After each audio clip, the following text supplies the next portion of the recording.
Dozens of fans are arrested in France after further clashes between England football supporters and riot police. 16 people were in hospital after the violence. Officers used tear gas to try to disperse the crowd.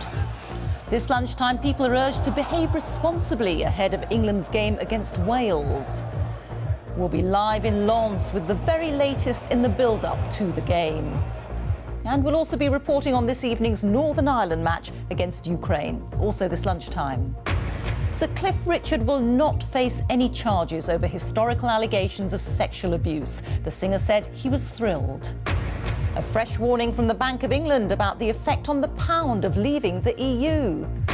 And President Obama heads to Orlando to pay tribute to those who lost their lives in the nightclub shooting last weekend. In the south, rated inadequate, how Dorset's ambulance service is failing to serve its patients, and why two of Swindon's most popular parks could become pay to park.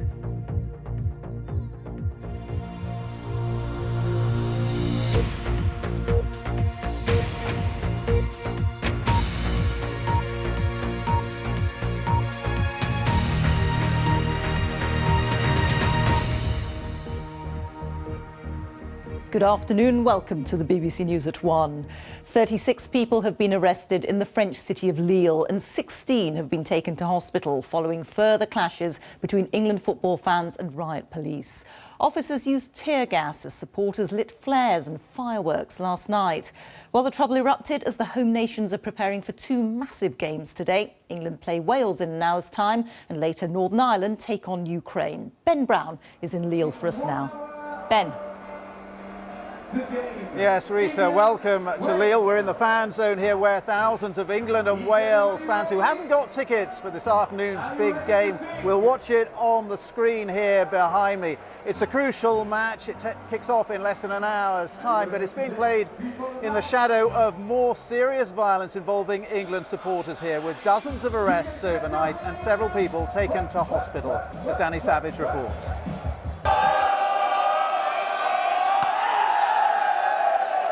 Mid-morning in central Lille, and England fans were already in high spirits.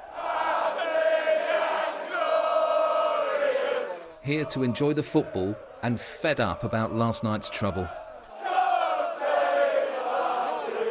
I'm a bit disappointed with the way that some fans behave, but I don't like the way that it's being portrayed as all England fans. We've come down here just to come down to the fan zone to have a good time, and at the moment we're having a brilliant time. The atmosphere here is electric. There's idiots about, so I'm here for the fun.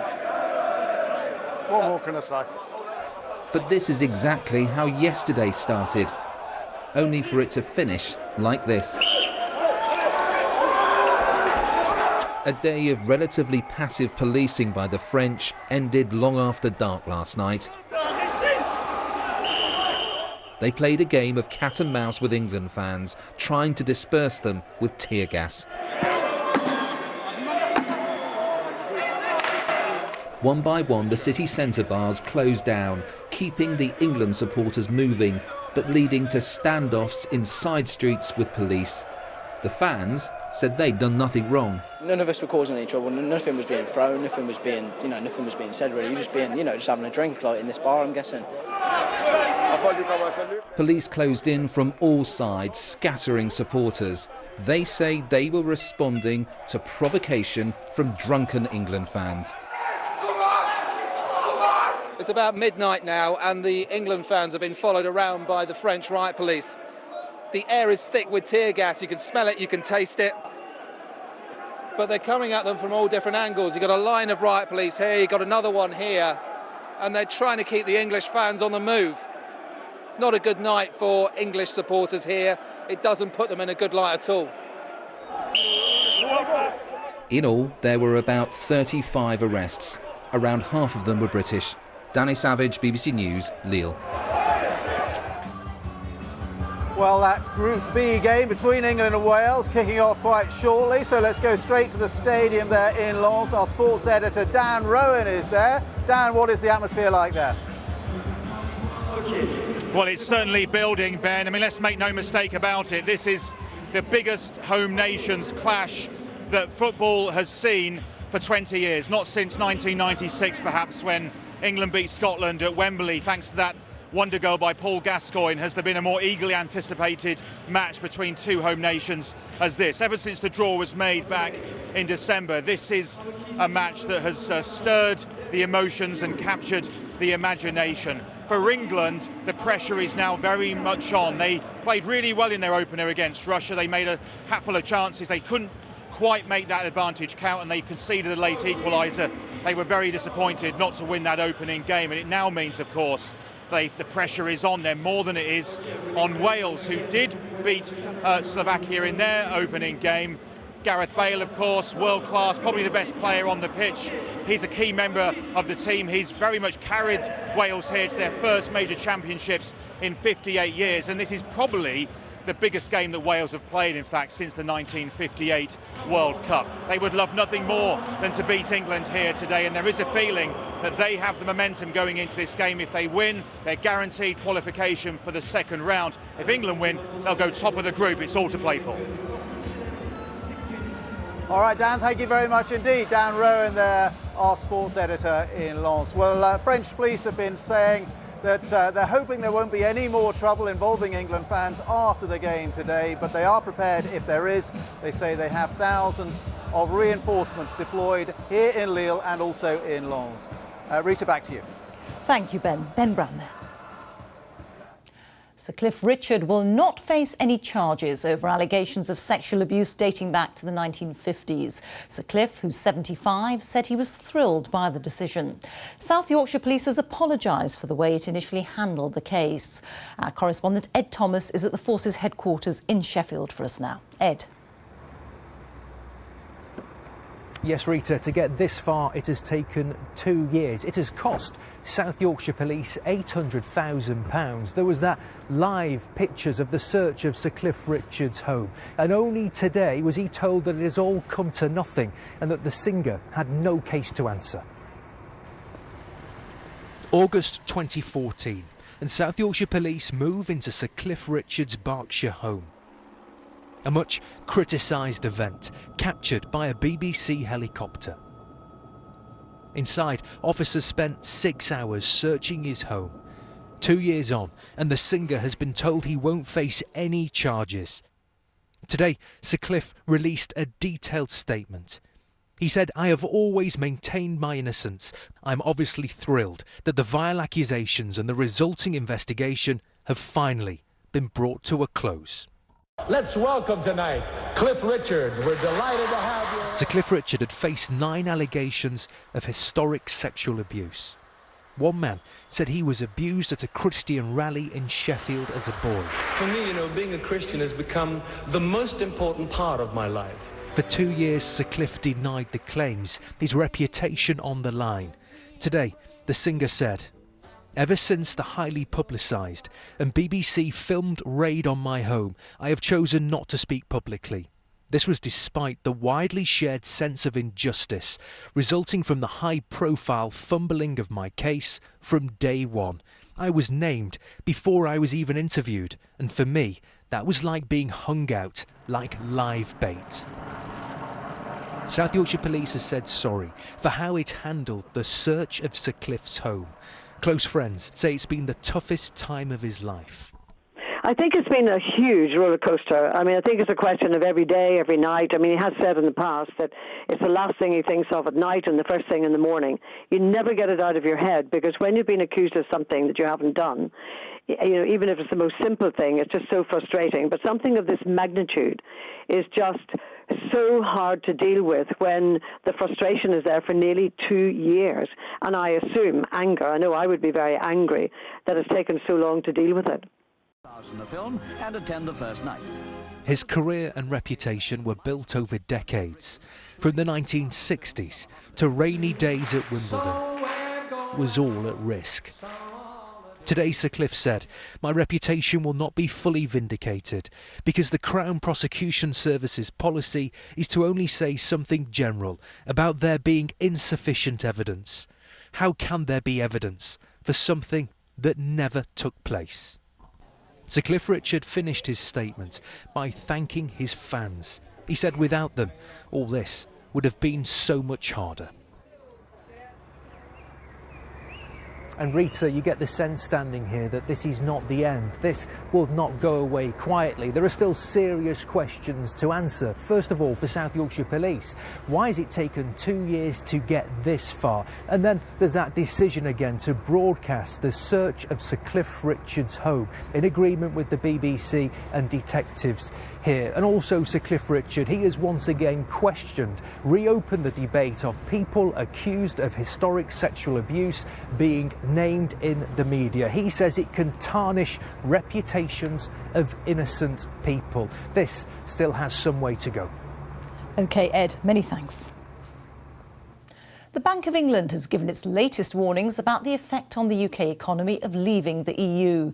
It said a Brexit could send the pound plummeting and have negative implications for the global economy. Well, let's speak to our economics editor, Kamal Ahmed, who's at the Bank of England for us. And Kamal, there's no sign of the bank heeding calls for it to be silent on this issue. Absolutely not, Rita. I think if anyone was hoping that the bank might tone down its warnings about the uncertainty surrounding the European Union referendum, they would have been disappointed. As you say, the bank has said that not only is this uncertainty affecting the UK economy, but it's actually now got the possibility of affecting global economies. It says that sterling volatility is at the highest level since the financial crisis. It also says that domestically, people are delaying purchases because of uncertainty, delaying house purchases, delaying car purchases, that businesses are delaying investment. The announcement from the bank today comes after this remarkable row between the Bank of England and the Vote Leave campaign. Vote Leave wrote to the Bank of England saying that the bank should, or Mark Carney, the governor of the Bank of England, should remain silent in the run-up to the referendum. They got an absolutely stinging response from Mark Carney. He said it was absolutely within the bank's remit, within his remit, to warn the public about what it saw as the possible risks to the economy, and that he was sticking to that level of transparency and wouldn't be muzzled by Vote Leave. Certainly this tension between Vote Leave and the Bank of England won't be eased by the bank's announcement today on the uncertainty around the referendum on June the 23rd. Kamal, thank you. Kamal Ahmed there. And again, it's the economy and immigration that have dominated the referendum campaigning today. The former Prime Minister Gordon Brown has called on Labour supporters to vote Remain, saying the EU helps protect jobs and workers' rights. But the UKIP leader Nigel Farage said we need to leave the EU to control immigration. Our political correspondent Carol Walker reports.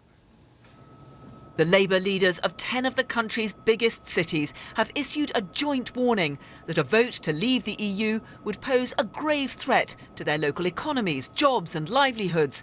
The former Prime Minister weighed in, warning this debate should not be between one Tory elite and another. I want Manchester talking to Manchester. I want Liverpool talking to Liverpool, Birmingham to Birmingham, about where the jobs come from. And I reach one conclusion. There is no road to increasing the number of jobs massively in our economy and getting the jobs of the future that doesn't lead through the European Union. The present Labour leader knows that immigration is a big concern in many of those northern cities too. But he said it was not our membership of the EU that was the cause of the problems. It's easy to blame the outsider, to blame bureaucrats in Brussels, to blame people who come to this country. It's also very convenient for politicians too. If you're blaming a scapegoat, you're not blaming the people with the real power, the corporate elite and the politicians in government who do its bidding. Immigration is the key issue for UKIP. The party's latest posters feature a vast queue of people and the controversial warning that the EU is reaching breaking point. Every one of these can get to Calais. We know how bad our government is at defending our borders, and within a few years, all of these people will have EU passports. We are much less safe as part of this European Union. Campaigners on both sides are focusing on their core messages. They know this referendum is too close to call and are stepping up the intensity with just a week to go till polling day. For Boris Johnson, each campaign stop is a picture opportunity to be grasped. You need to think about the younger generations, the people that are going to bring this country forward in the future, but you're not. Not everyone is convinced by his arguments. But he insists we could all be better off outside the European Union. Nobody can forecast the future, John, but I have seen no evidence, no serious evidence that leads me to think there is any serious economic downside or any economic downside. And there'll be no let-up in the efforts to win over wavering voters in the final week of this campaign. Carol Walker, BBC News. Well, throughout the day here on BBC News, our experts are answering your questions on the EU referendum. You can find out what they're saying on the BBC News channel and on our website. The address is there, bbc.co.uk/news. President Obama will visit Orlando later this afternoon to pay his respects to the victims of the weekend's mass shooting at the Pulse nightclub, in which 49 people lost their lives. Some of those injured in the attack are still in a critical condition in hospital. The gunman, Omar Mateen, apparently posted messages on Facebook as he was carrying out the shootings. Our correspondent Laura Bicker is in Orlando for us now. Laura. Well, yes, it's emerged that Omar Mateen went on several social media sites. He said things like real Muslims will never accept the filthy ways of the West. And he also called on America and Russia to stop bombing the so-called Islamic State. Meanwhile, in just a few hours, President Obama and the Vice President Joe Biden will be here to offer some words of solace to the victims' families. The people of Orlando are trying to mend their broken hearts. Forever he will reign. My God is awesome. These daily vigils are becoming a ritual, a way to cope. I tried to talk to Lewis about what happened in the early hours of Sunday morning, but he just couldn't find the words. I later discovered he lost 5 of his friends. I know he lost 5 friends in there, so that's why he is so affected about it. You know, we are from Orlando. This is a tragedy that we never thought would happen. It happened. This community is hurting, and their president is arriving to say he is here to support them. President Obama has seen more mass shootings during his tenure than anyone before him. Orlando has the grim notoriety of being the deadliest. But amid the tears, there's a real need for laughter, a chance to forget, if just for a moment. A waiter at this gay restaurant used to DJ at the Pulse. He's overwhelmed by the level of support he's received. Everyone's throwing rainbows out in support, and it's touching. One act of violence does not define a community, but it does change it. And sometimes, just sometimes, it can help people realise they have more friends than they thought. Laura Bicker, BBC News, Orlando. Meanwhile, back in Washington, one senator has held the floor, delaying proceedings for 14.5 hours to try to get some consensus on stricter gun laws. It's an issue Washington has been deadlocked on for years, and it's one, as a correspondent, we're always asked after every mass shooting. But it will take some time before we know if what happened here will make a difference. Laura, thank you. The Care Quality Commission, which monitors NHS services in England, has strongly criticised the performance of the 111 advice line run by the South West Ambulance Service. It said it was putting patients at risk and was poorly led. The government says it's helping the Ambulance Trust, which currently operates the service in Devon and Cornwall, to improve. Our health correspondent Dominic Hughes reports. An issue more difficult to rouse than usual? The NHS 111 advice line, launched 3 years ago, is designed to handle less urgent medical calls. But the service in the southwest of England, run by the local Ambulance Trust, has now been described as unsafe and poorly led by the regulator, the Care Quality Commission. Inspectors found the NHS 111 service in the southwest of England was putting patients at risk, for example, with urgent emergencies not being dealt with quickly enough. There were long delays in calling patients back, up to 22 hours in some cases, and not enough staff were on duty to handle the number of calls coming in. Some of those calls might genuinely be urgent calls and might therefore not be getting through to the right service in time. A lot of this was down to not having enough staff, so the staff were both stressed and fatigued. They were doing a very good job within the numbers that were there, but that meant there were also high sickness levels and high turnover levels. Individual staff members were found to be calm, patient and professional, but are being let down by poor management. The Trust has already announced it will no longer run the 111 service in Devon and Cornwall and says staff numbers and performance have improved. This has been a specific issue regarding staffing. The CQC report does point out that we were understaffed, and we have been. It's very difficult to recruit and retain members of staff, particularly clinical staff in this type of service. The report follows a highly critical review into the death of 12-month-old William Mead from Penryn in Cornwall, in which the 111 service, as well as GPs, failed to diagnose blood poisoning. The Care Quality Commission says the service must improve within a month. Dominic Hughes, BBC News. Let's get more now on Euro 2016. And it's not just England and Wales with crucial matches. Northern Ireland play Ukraine later this afternoon, and Katie Gornall is in Lyon for us now. Katie, there's a lot riding on this match for Northern Ireland.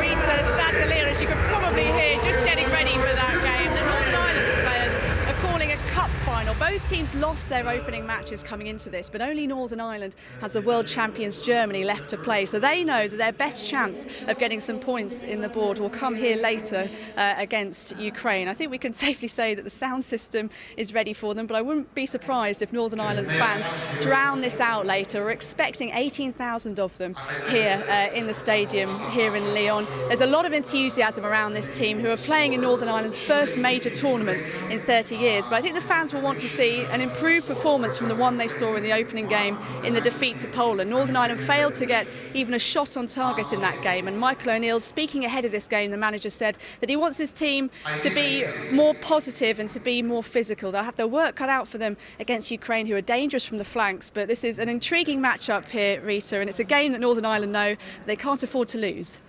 OK, Katie, many thanks. Katie Gornall there. Time for a look at the weather now. Here's Jay Wynn. Jay.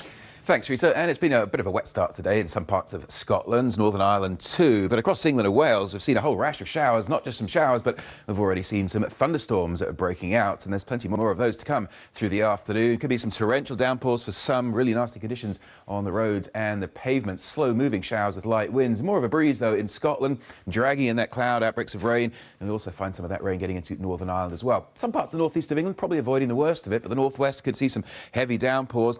I think some western extremities of Wales and far southwestern England probably avoiding the showers, but don't have to go too far inland to find those heavy showers. And as I say, there could be some really torrential downpours for some, but some parts of the southeast might fare a little bit better. Showers for us, and we've got some showers across France as well. May well bring some outbreaks of rain, some heavy rain too, to the crucial matches this afternoon. Back on our shores, well, those showers are going to rumble well on into the evening. In fact, for some, they'll still be going by dawn tomorrow. And there's another area of rain pushing its way into the eastern side of Scotland and the northeast of England. Overnight temperatures holding up in double figures for most, but it's pretty grey out there. A lot of low cloud and a few patches of fog. Now, we've got that rain in the northeast through tomorrow, slowly creeping its way down that North Sea coast, and then further heavy showers breaking out across the southern half of England and Wales. Again, some torrential downpours could be focused in and around the London area. Best chance of staying dry, probably in the far northwest. Good news is that as we get on into the weekend, things are settling down. A lot of dry weather in the forecast. There'll be some spells of sunshine, maybe a shower too, but I think the emphasis is on a pretty decent weekend. Thank you, Jay. Well, that's all from us. Now on BBC One, it's time for the news where you are. Have a good afternoon. Bye-bye.